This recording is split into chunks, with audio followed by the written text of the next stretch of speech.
What is going on, guys? Joey Franzo here at Flex Training Systems. Today, finally getting around to going over what you see on the screen in front of you. I hope. Let me double check. Yes, you guys can see it. All right, we're going over Russ's meet. A little bit of inside information. Maybe tell you guys some stuff you didn't already know. These are the numbers that he hit in kilos. I will say, coming into this, well, I'll refer to this randomly throughout, but I'm going to let this play in the background while I just kind of like talk and build up to, give you some like build up to his squats, and then we'll go through squat, we'll go through bench, we'll go through deadlift, we'll talk about what's going on the day.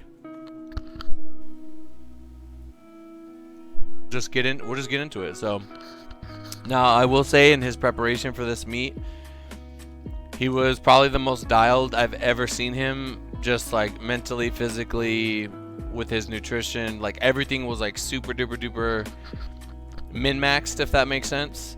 Aside from, you know, like I know that he took some time off after we did a mock meet not too long ago. And then I think he took another week or two off recently. And then we had like a solid, you know, prep coming into this.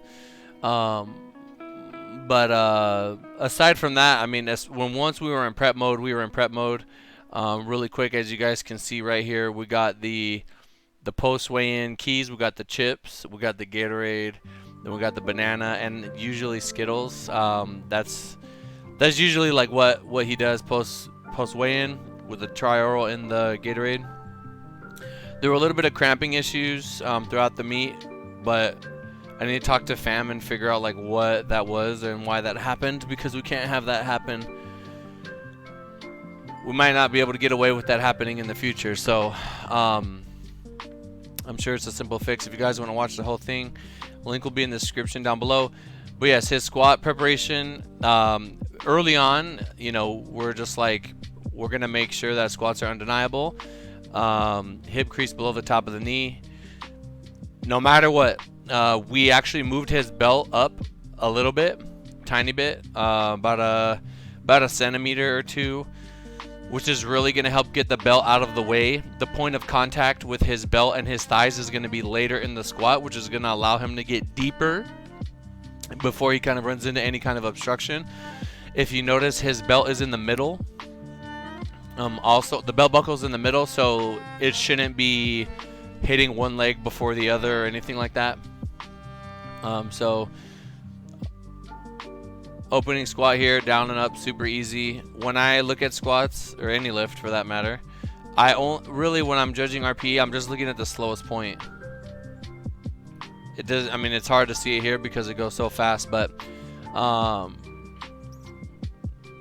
super easy. Typically the plan is gonna be, hit your opener, go for a record, right? Take the record, which I believe was a 14 kilo jump from 661. We went to 692, I think. And then from there, because that's already a record, we have the opportunity to go for another record. Now, the other option I could have taken was I could have gone to 315.5. But I kind of knew where I wanted to end up, so I figured why not just take like a middle ground. Because then I would have ended up doing a much smaller jump. That was like stupid fast. I've never seen him squat 692 that fast. If you guys saw right there, I was pretty fucking excited. Hold on, where is it? But yeah, man, this meet was really just like when we have so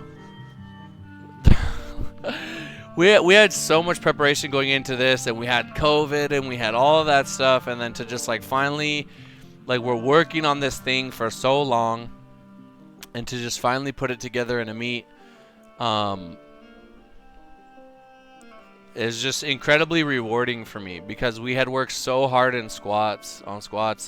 I think him going with the singlet with the color on the hip crease actually helps. Like, you can really see how his depth is, and it doesn't really get lost in all the black, like with the black singlet, you know what I mean?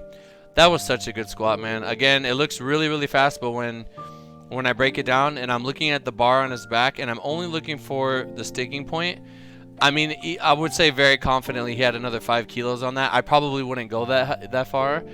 I think 716 with the chip is probably the highest I'd be willing to go. But that's a, you know, that if we would have gone like 315 and a half, and then right to, I think it's 330, that might be, I think 330 might be the cap. I wouldn't really want to go more than that. I'm very happy with his attempts. I just felt so happy after that third squat because, you know, that is the hardest part of the meet, really, just hitting your third squat. If you can come out of, that's such a good squat, man. I actually screamed, oh my God, when I saw it.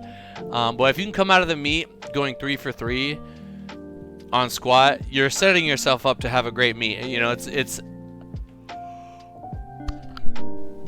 rare that you go 3 for 3 on squat and you just have a shit meet after that. So I like to think of it like kickoff. I like to think of it like first quarter. You're kind of setting the tone for the rest of the game. Again, if you want to hear what Russ said, is in the description down below. But like that squat was just a symbol of, like I said, all the hard work that we put in, everything that we did up to that point, and then for him to just like finally do it with like official judges on the platform, you know, there's very things that are more rewarding than that. And I think Russ was saying here, like, you know, I just got to stay calm. Like, you know, even though I just hit an all-time like meet PR record and national record, unofficial world record, you know, I need to just stay calm, focus on what's ahead because the meet's not over yet. You know, had our opposition come out with a really big bench, then, you know, the gap gets a little bit closer and we need to stay on point. So you just need to be focused the entire time. I think it's a rookie mistake to get overly cocky and overly excited. You know, I don't even know what I was saying to him here. I was just yelling random shit at him. Like stay tight, things like that. Listen to commands. I usually say tell him how you want it. I want you guys to look at something here. Now, I timed this, and I believe it clocked in at 5 seconds. The camera angle might change, or it might be on a different attempt. So it might not be this attempt. It might be one of the other attempts. Let me really quick just kind of go over the thought process for bench.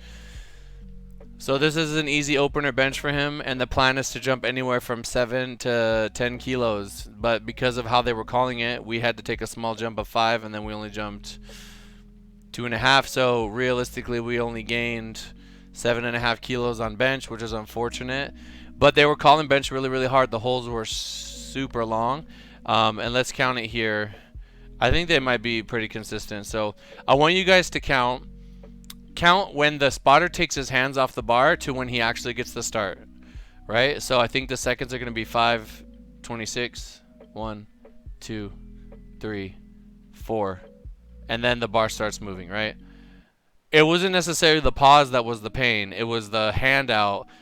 This is the one that was crazy, right? It might be, I think it's an additional whole second. And let me explain, like, kind of like my philosophy, right? I don't get mad anymore. I don't care anymore. Like, if judging is hard, that's fine.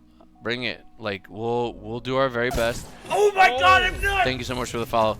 It's not a competition with the judges. We're just going to do our very best. But, like, we can't control it. I mean, I can talk to the jury and I can talk to them and say, hey, you know, this guy's kind of holding this really long. What do you think? You know, and then maybe they can, like, pull him aside and talk to him or something like that. But it's really not going to make too big of a difference. At the end of the day, if you come in prepared for the worst, like for super long calls, then you're not going to have a problem. If you train with long pauses, if you train on an ERAC, if you train on, you know, difficult training circumstances, then coming into the meet, you're going to be good to go. That's why I don't complain anymore. Everybody's got to deal with it. There's no point. Like, just, all right, like, we all got to deal with it, so let's do it. So just to give you guys an example, if you're jumping your pauses and things like that, let's look again, right? So let's count. 1, 2, 3, 4, 5. Come on, you know what I'm saying? Like, that was long. Hold on, I gotta do that again. Was that? There's no way that was 6. There's no way that was 6. All right, 55. 1, 2, 3, 4, 5, 6. It was like 5.5, okay? So you're going to have to practice that. It wasn't even the pause, really, that was the issue. The pause was no problem. It's really the bar comes to him, pause his grip, fine. I'm good with that. But it's not really the judge's fault. The judge has to wait for this guy to get out of the way. They gotta wait for him to get set. You know, we need to look at the judges on the right, make sure he drops his hand. Judge on the left, make sure he drops his hand. Then he has to come back to the center and say start. So, like, you gotta humble yourself, guys. You gotta just dial it in, lock it in, and do what you need to do to be successful. Shout out to A7 for the wrist wraps. I didn't even notice he was using A7s. But I mean, we got 3 benches. We were able to add to the total. I'm good with that. I'm not sure if I checked this one. Let's see. Let me count it again. 1, 2, 3, 4, 5, 6. Yeah, I mean, you just got to be ready for it. That's a great pod. Like, that whole, you know, that's how a pod should be. The bar comes down, it stops on his chest. Russ is very good at that. He has a very solid bench. Right now we're kind of experimenting with the belt. He just like put it on, and I was like, I don't mind a belt. Belts are great. If you like them, I use a belt when I bench. But he blew that up. And then coming into deadlift, this is when I knew, just like at the start of deadlifts, like the meet was over. And there was really nothing for, you know, that I needed to really watch out for. And he pulled that 750 in training, which I believe would have been 340. Someone in chat let me know. But I believe it would have been 340. I didn't want him to gas, so, you know, we did the 15 kilo jump, and then we only jumped 7 kilos, but he told me after the fact that he was cramping really bad. I think in retrospect, what he had for the day, cramps and everything, was 332.5. But we'll see that once we get there. Like I said, this prep was flawless. I don't have there's nothing about his prep I would have really done different. I was telling him that, like, I have so many meets on him, right? I prepped him for so many different competitions. So, you know, I have like a billion different blocks to reference and look at the result we got from them and how did we pull things down and what worked and what didn't. And just like, this is the thing about when you're with a competent coach over time, it's going to get better and better and better and better and better. Now on that opener, let me watch it again.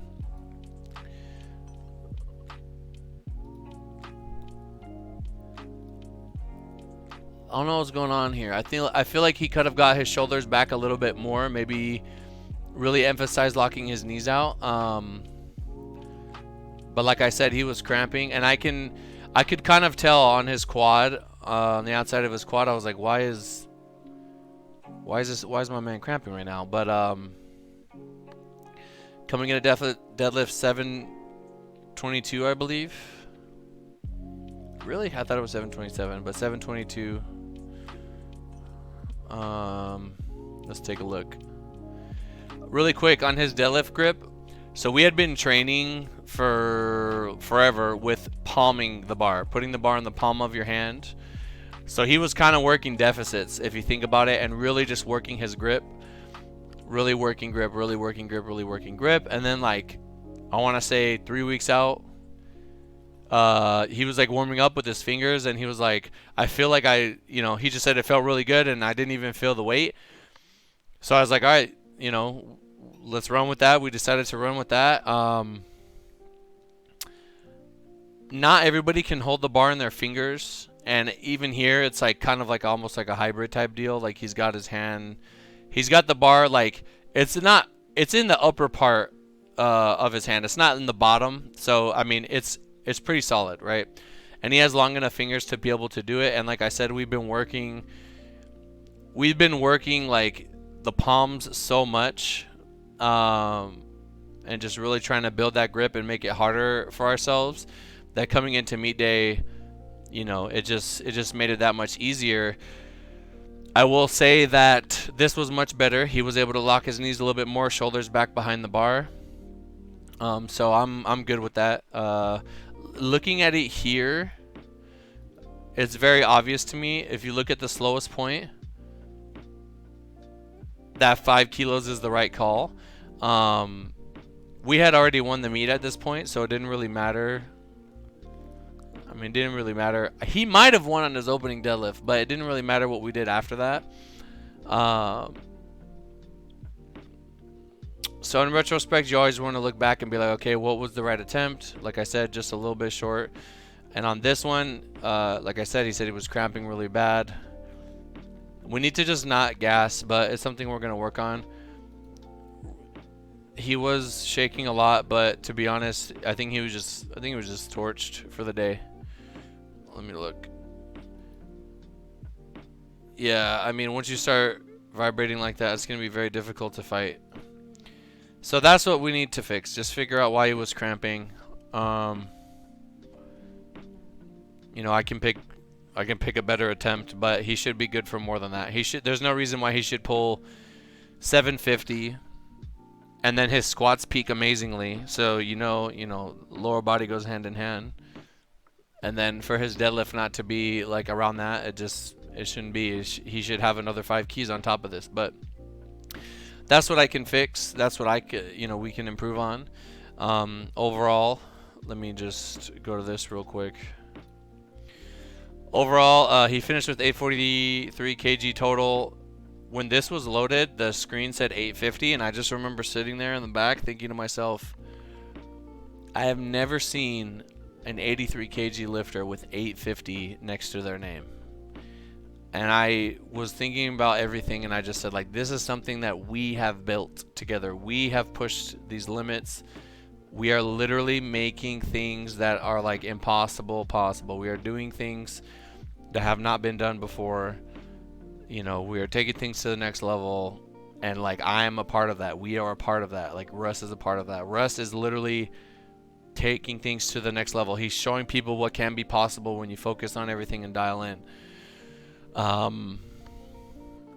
Like I said, he was the most mentally dialed, mentally, physically for this. His nutrition was on point. His recovery was on point.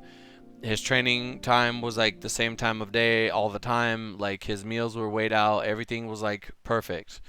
It was like that meticulousness of a bodybuilder, but taken into powerlifting. He was focused and calm on squats. We maintained that calmness throughout the meet. He had great control on bench, as you guys can see. His deadlift grip was on point. Grip was not a problem, just the hydration issues and then gassing out towards the end. Overall, I'm very happy with this performance. I can't believe how easy squats were. I think he had probably 328 easily. 328 easily. Bench was on the money. Deadlift, like I said, 332 and a half. So realistically, 850, 853 or something like that, I think is what his max end was. Because if you add 5 here and then you take this down, that adds 5 there. Yeah, so 853 is what I think his strength is at this particular moment. If we pulled everything out, we had not competed on squat in a long time, so I knew his top end would be high. I just didn't know how high. Yeah, I'm just super proud, man. I don't know how many times I'm gonna say it. I'm super proud of him. I can't really put it into words.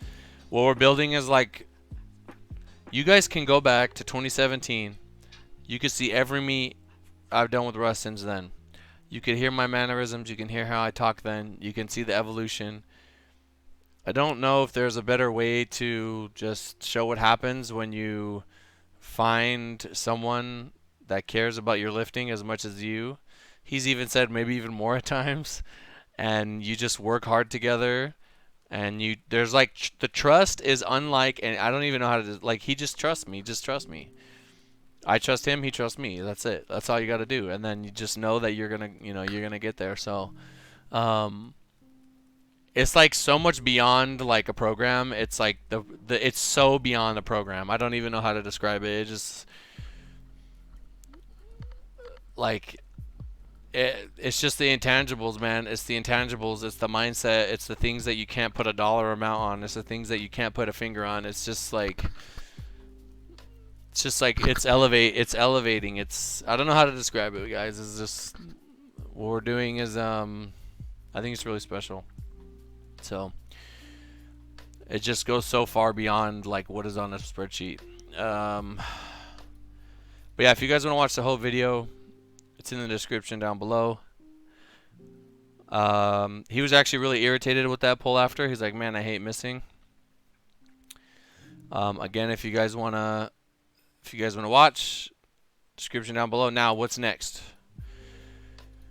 Well, we're really hoping for IPF Worlds. We're really hoping for that. I don't know what the status is, but the USAPL sent out nominations. We accepted. Now we're just kind of waiting. I don't know what will happen if they don't respond. But I just know that this goes for Russ, John, Amanda, Jesus, everybody doing Worlds. If you go through the gauntlet and, you know, do everything you're supposed to do and earn your spot at Nationals and then earn your spot at Worlds, to not be able to get what you're owed, I guess you could say. Like, you earned it, right? How many people wish they could be in that position, and then for you not to be able to go because of a technicality or something that I don't know why has to be handled right now? Why can't it be handled like after? The timing is just so bad, you know. And I have a feeling that it had something to do with, you know, Worlds was originally going to be in Belarus. So I don't know if we would have sent a team, and now that it's in a nice place, like a desirable location, that kind of changed everything. And I don't know.